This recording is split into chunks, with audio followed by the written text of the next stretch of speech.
Can you believe it's your 10-year anniversary of winning the Masters? No, I can't really.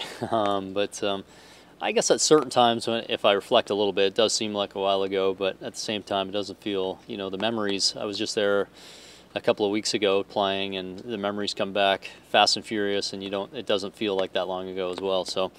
But it's pretty cool. I'm excited to get back there. Kind of been. I guess it's a bit of a milestone, 10 years. For a professional golfer, when you go to Augusta National to practice, is it like being at the coolest playground in the world? It is. For a golfer, there's a big smile on your face the whole time. Just playing a casual round out there, you get excited like no other place in the world, really. So I was there for 2 rounds with some good friends, and just had a great time. Spent the night there, had a couple nice dinners there, and just had a great time. So even a casual round like that is exciting.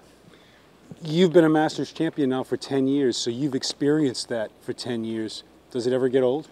Doesn't get old one bit. Putting that green jacket on, like you said, when I just was there a couple weeks ago, going in for dinner, putting the jacket on, I feel like you're part of something pretty special. It's an honor to see and meet with all the members that you've met over the years and shake their hand and catch up, and it's a neat fraternity.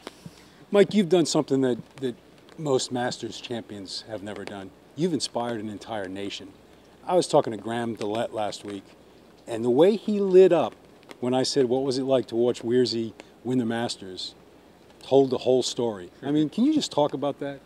Yeah, that's a neat thing to hear different stories of where people were when I won that tournament as Canadians, and to have guys like Graham and David and some of the younger players that they're younger generation than me, and they were junior golfers when I won. So, or just into their amateur career when I won. So if that inspired them, I hope it did, and I hope that I know that I believe in those guys and that they can do great things too. And I'm no different than them. I came from a small town in Canada, just worked my tail off and got my belief system up high enough that I was able to achieve something pretty good.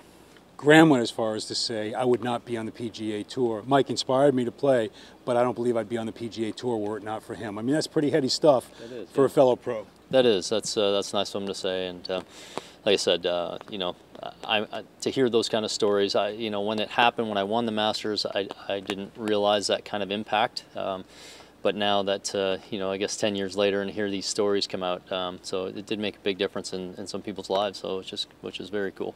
How did your world change? Mike, I can still, right now, I can close my eyes and I can see you driving by in a cart after your victory and after your press conference saying, can I stop here for 2 seconds? Right. And you couldn't. We waited a couple hours, but how did your world change by winning the Masters?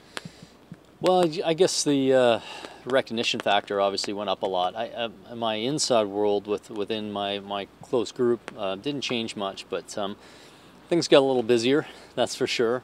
I tried to monitor that best I could. I didn't run all over the world, chasing dollar signs. I didn't do that. I was more focused on trying to play good golf on the PGA Tour and be there for my kids and my wife and my family. And so I feel like I did a pretty good job of that. And but the recognition, I guess, was the big thing, and just trying to manage the time. That was the biggest thing right after, for probably a couple of years after.